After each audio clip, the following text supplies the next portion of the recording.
외국인이 지난주 삼성전자를 5조나 팔았는데 안 무너졌어요. 이게 왜 그런 걸까요? 반갑습니다, 삼성전자 주주 여러분. 지난주 외국인이 삼성전자를 대규모로 팔았어요. 숫자만 보면 무너져도 이상하지 않은 매도였죠. 그런데 삼성은 오늘도 23만 원을 지켜냈습니다. 파는 힘보다 받는 힘이 셌다는 뜻이에요. 그럼 왜 안 무너졌을까요? 오늘 그 답을 드리려고 합니다. 그런데 미리 말씀드리면 이건 단순히 수급 얘기로 끝나지 않아요. 지금 회사 안에서 벌어지고 있는 변화들을 알고 나면 왜 이 자리를 사람들이 받쳐주는지가 보이거든요. 솔직히 말씀드리면 그 변화들 대부분이 국내 뉴스에선 크게 다뤄지지 않았어요. 매일 나오는 건 하락 걱정뿐이었잖아요. 그런데 정작 회사 펀더멘탈을 바꾸는 일들은 그 뉴스 뒤에서 조용히 진행되고 있었습니다. 이걸 아시고 나면 지금 이 답답한 주가가 완전히 다르게 보이실 거예요. 오늘 크게 세 덩어리로 말씀드릴게요. 첫째, 지금 삼성전자를 둘러싸고 진행 중인 주요 이슈 5가지가 뭔지. 둘째, 이 이슈들이 사실 오늘 갑자기 튀어나온 게 아니라 예전부터 삼성 주가에 영향을 주고 있었다는 것. 셋째, 그래서 이달 말에 이 저평가가 풀릴 계기가 어디 있는지까지요. 하나씩 벗겨드릴 테니 오늘 답답했던 마음 잠시 내려놓고 따라와 주세요. 첫 번째 이슈부터 갈게요. 며칠 전에 이런 뉴스가 하나 나왔어요. 엔비디아가 만드는 최신 인공지능 칩에 들어가는 메모리 값이 이전 세대보다 2배 가까이 비싸진다는 겁니다. 새로 나온 6세대 메모리 HBM4가 그만큼 비싸다는 거예요. 언뜻 들으면 엔비디아 걱정처럼 들리죠. 그런데 뒤집어 보세요. 그 비싼 메모리를 만들어 파는 회사가 어디일까요? 삼성전자입니다. 칩 하나에 들어가는 메모리 값이 2배가 된다는 건 그걸 공급하는 삼성이 받는 돈도 그만큼 커진다는 뜻이에요. 남이 원가로 부담스러워하는 그 금액이 삼성한테는 매출로 꽂히는 겁니다. 게다가 이 메모리는 아무나 못 만들어요. 전 세계에서 대량으로 공급할 수 있는 회사가 삼성, SK하이닉스, 미국 마이크론 셋뿐이거든요. 셋이 나눠 갖는 시장인데 그 시장 단가 자체가 2배로 뛰는 거예요. 그리고 이걸 사겠다는 곳이 엔비디아만이 아니에요. AMD도 구글도 이 비싼 메모리를 쓰는 칩을 준비하고 있습니다. 사겠다는 데는 줄을 섰는데 만들 수 있는 데는 셋뿐인 시장이라는 거죠. 여기서 한 가지 더 짚어드릴게요. 보통 물건값이 오르면 소비자가 등을 돌리잖아요. 그런데 이 메모리는 그게 안 통해요. 인공지능 경쟁이 워낙 치열하다 보니 값이 비싸져도 빅테크 기업들이 그걸 감당하면서까지 사가거든요. 안 사면 경쟁에서 뒤처지니까요. 그러니 파는 쪽, 그러니까 삼성 입장에선 값을 올려도 손님이 안 떨어지는 아주 유리한 장사인 겁니다. 그래서 증권사들이 삼성과 SK하이닉스의 하반기 실적이 더 좋아질 거라고 보는 거예요. 물건값은 오르는데 살 사람은 넘치고 만들 수 있는 회사는 몇 없는 상황. 이게 첫 번째, 메모리에서 지금 벌어지고 있는 일입니다. 두 번째 이슈는 사업부가 완전히 달라요. 이번엔 파운드리입니다. 파운드리라는 건 다른 회사가 설계한 칩을 대신 만들어주는 위탁 생산 사업이에요. 이 분야 세계 1등이 대만 TSMC고 삼성이 그 뒤를 쫓는 2등입니다. 그동안 삼성 파운드리는 계속 적자였어요. 그런데 올해 3분기에 4년 만에 흑자로 돌아설 거라는 전망이 나옵니다. 적자를 내던 사업부가 돈을 벌기 시작하면 그 자체로 회사 전체 이익이 한 계단 올라서거든요. 왜 지금 돌아서느냐? 여기엔 이유가 있어요. 올해 발목을 잡던 생산 성공률이 작년 말 20%에서 30%에서 지금은 55%에서 60%까지 올라왔습니다. 분량이 확 줄었다는 뜻이에요. 그러니 만들수록 손해보던 구조가 만들수록 남는 구조로 바뀌는 겁니다. 여기에 아까 말한 HBM4가 하나 더 얽혀요. 이 최신 메모리는 밑바닥에 파운드리 공정으로 만든 층을 깔아야 하거든요. 메모리를 팔면 파운드리 일감이 같이 늘어난다는 뜻이에요. 삼성은 이 둘을 한 회사가 다 하니까 남들은 나눠 가질 걸 혼자 가져갑니다. 이게 왜 강점이냐면요. 경쟁사인 SK하이닉스는 메모리는 잘 만들지만 파운드리 공장이 없어요. 그래서 그 밑바닥 층을 대만 TSMC 같은 남의 공장에 맡겨야 하죠. 그만큼 돈이 밖으로 새고 일정도 남한테 맞춰야 합니다. 그런데 삼성은 그걸 자기 공장에서 다 해결하니까 돈도 안 새고 속도도 자기가 조절해요. 메모리 회사이면서 동시에 파운드리 회사인 삼성만의 무기인 겁니다. 그러니 파운드리 흑자 전환은 단순히 적자 하나가 사라지는 게 아니에요. 메모리가 잘 팔릴수록 파운드리도 같이 커지는 두 바퀴가 맞물려 돌아가는 구조가 완성된다는 뜻이죠. 이게 두 번째 이슈입니다. 세 번째 이슈는 출처가 또 달라요. 이번엔 회사가 주주한테 돈을 어떻게 쓰느냐 하는 얘기입니다. 오늘 아침에 큰 증권사에서 리포트가 하나 나왔는데 삼성이 앞으로 1년에 주주한테 돌려주는 돈이 최대 200조 원에 이를 거라고 봤어요. 그동안 이 금액이 대략 9조 8천억 원 수준이었거든요. 계산하면 10배가 넘습니다. 주주 환원이라는 게 두 갈래로 주가를 밀어요. 하나는 자기 주식을 사서 없애는 소각이에요. 시장에 도는 주식 수가 줄어드니까 똑같은 회사를 더 적은 사람이 나눠 갖게 되죠. 자연히 한 주의 값어치가 올라갑니다. 다른 하나는 배당이에요. 배당을 노리고 들어오는 돈이 부분이 주가를 아래에서 받쳐주고요. 이 리포트를 낸 곳이 삼성 목표 주가를 60만 원으로 봤어요. 지금 23만 원이니까 2배 반이 넘는 자리를 부른 겁니다. 왜 이 숫자가 지금 중요하냐면요. 그동안 삼성은 돈은 많이 버는데 주주한테 인색하다는 말을 들어왔어요. 실제로 벌어들인 돈에 비해 주주한테 돌려주는 비율이 경쟁사들보다 낮았거든요. 그런데 그 부분이 확 바뀔 수 있다는 신호가 나온 거예요. 회사가 주주를 대하는 태도 자체가 달라진다는 거죠. 그리고 이게 왜 주가에 직접 힘이 되냐면 소각이든 배당이든 결국 밖에서 새로 돈이 들어오거나 주식수가 줄어드는 일이거든요. 둘 다 한 주의 값을 위로 미는 힘이에요. 뉴스에서 요즘 삼성 얘기만 나오면 주주 환원이 따라붙는 데는 그게 바로 주가를 움직이는 방아쇠라서 그런 겁니다.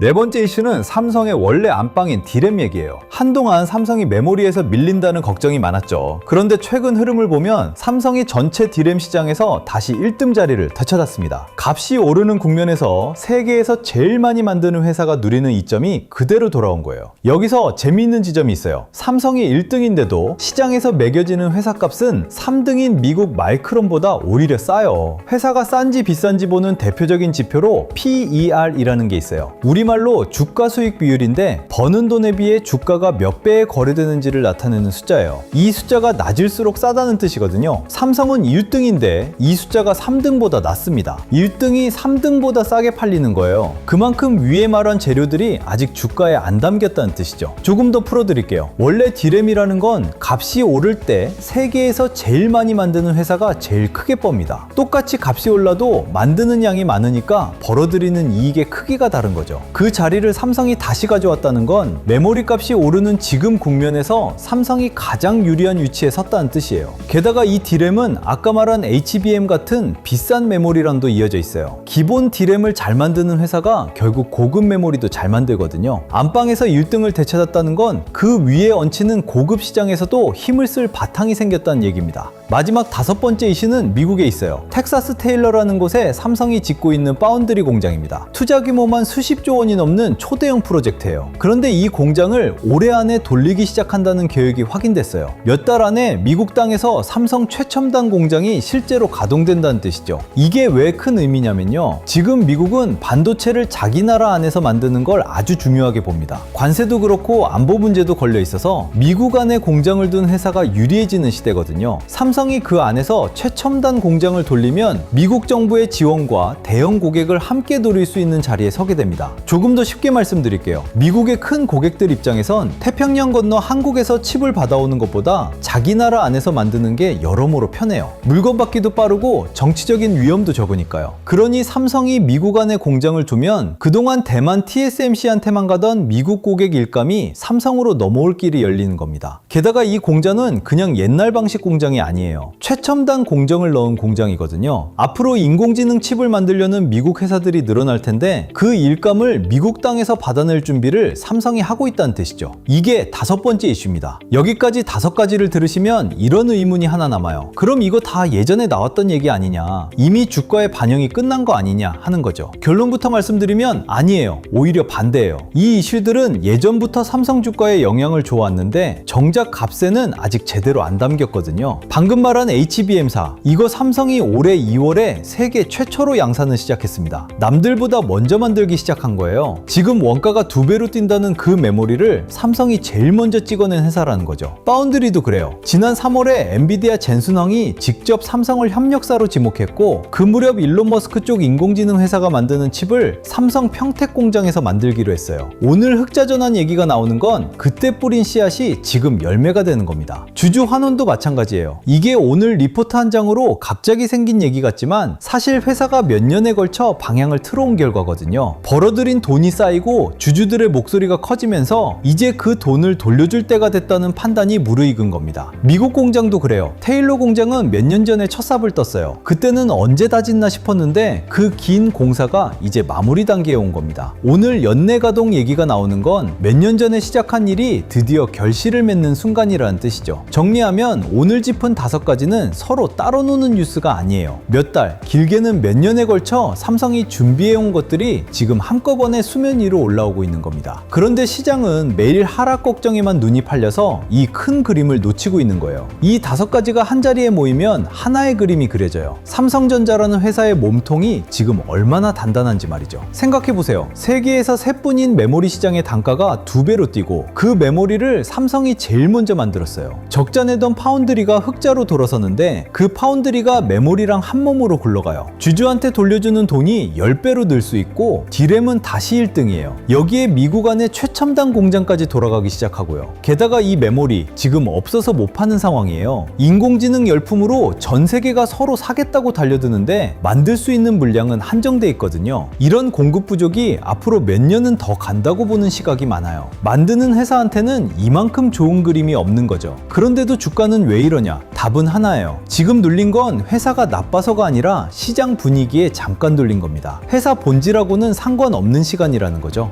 조금 더 짚어드릴게요. 지난주에 외국인이 삼성을 대규모로 팔았어요. 숫자만 보면 겁이 나죠. 그런데 이 매도가 삼성이 싫어서 던진 게 아니에요. 지금 판을 움직이는 외국인 자금 3당수가 지수를 그대로 따라 사는 대형 펀드거든요. 이런 펀드는 한 종목이 너무 커지면 규정상 담을 수 있는 비중에 한도가 걸려요. 삼성이 오를수록 그 한도를 넘겨버리니까 규정을 맞추려고 기계적으로 덜어내야 하는 겁니다. 사람이 미워서 파는 게 아니라 오른 만큼 자동으로 나오는 물량이라는 거죠. 그 증거가 바로 오늘 주가예요. 진짜 회사가 나빠서 던지는 매도였다면 23만원이 그냥 뚫렸어야 합니다. 그런데 그 물량을 받아내면서 오늘도 23만원을 지켜냈어요. 파는 쪽은 규정 때문에 기계적으로 나오고 받는 쪽은 이 저평가를 알고 담았다는 뜻이죠. 그러니 지금의 눌림은 회사가 무너지는 신호가 아니라 너무 올랐던 걸 잠시 정리하는 과정으로 보시는 게 맞아요. 그럼 이 눌린 게 언제 풀리느냐? 이게 제일 궁금하실 거예요. 이달 말에 눈여겨볼 자리가 몇 개 있습니다.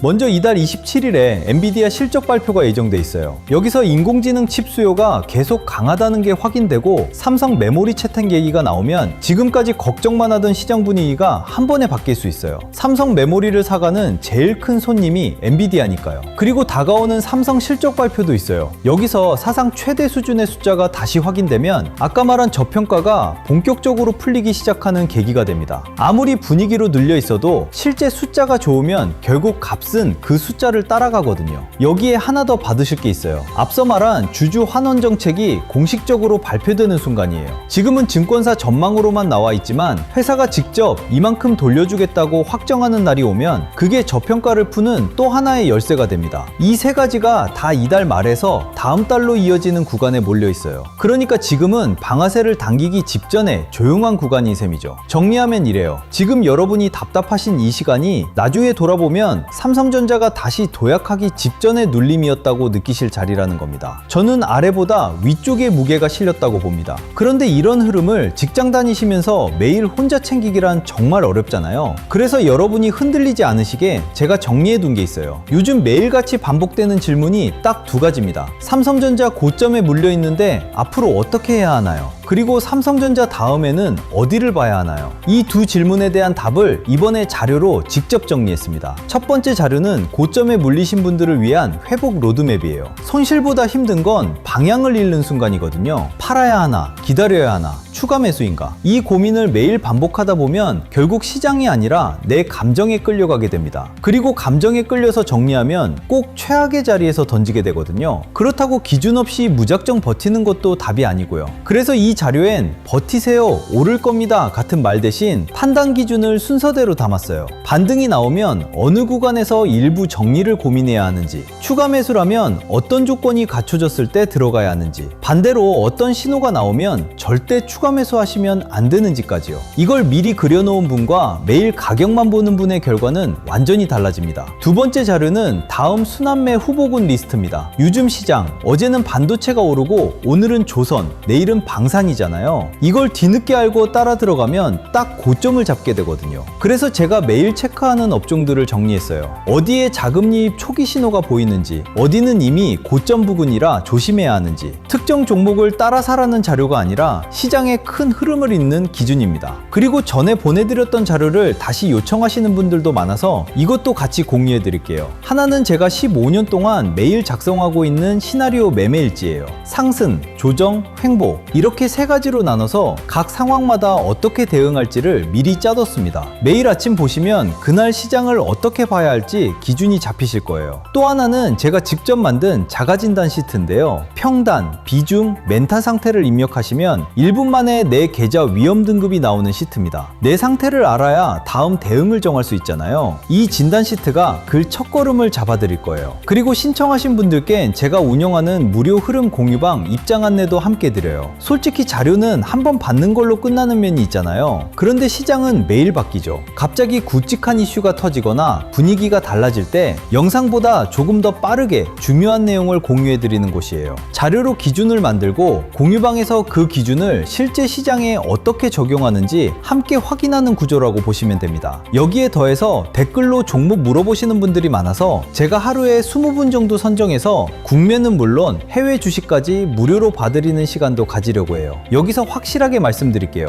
이 자료들은 전부 무료입니다. 유료 상품도 매수 매도 타점을 알려드리는 것도 아니에요. 제가 드리고 싶은 건 시장을 바라보는 기준 하나예요. 그 기준만 서 있어도 작은 변동에 흔들리는 일이 훨씬 줄어들거든요. 저는 구독과 좋아요, 댓글에 구독 완료라는 인사 하나면 충분합니다. 그 음원으로 채널이 크는 거라 서로가 서로를 돕는 구조예요. 받는 방법은 간단합니다. 첫째, 구독과 좋아요. 둘째, 댓글에 구독 완료라고 남겨주세요. 셋째, 설명란이나 고정 댓글에 링크로 들어와 자료를 신청해 주시면 됩니다. 신청 완료하시면 자료와 함께 무료 흐름 공유방 안내도 같이 받아보실 수 있어요. 다만 최근 유료 리딩방에서 제 정보만 빼가 돈을 받고 파는 일이 있다고 합니다. 그래서 업자인지 확인 후에 발송해드리고 있고요. 저는 금전적인 요구를 절대 하지 않으니 사칭 사기에 유의하세요. 지금 물려 계신 분도 지켜만 보시는 분도 오늘 막 들어오신 분도 처한 자리는 다 다르시죠? 그래도 결국 확인할 건 내 계좌 하나예요. 매일 쏟아지는 뉴스는 제가 정리해서 아침마다 올려드릴 테니 여러분은 저녁에 종가 한 번만 확인하시면 됩니다. 다음 영상에서는 오늘 말씀드린 파운드리 흑자 전환이 어디까지 왔는지 더 깊게 짚어드릴게요. 오늘 하루도 고생 많으셨습니다. 끝까지 시청해주셔서 감사합니다.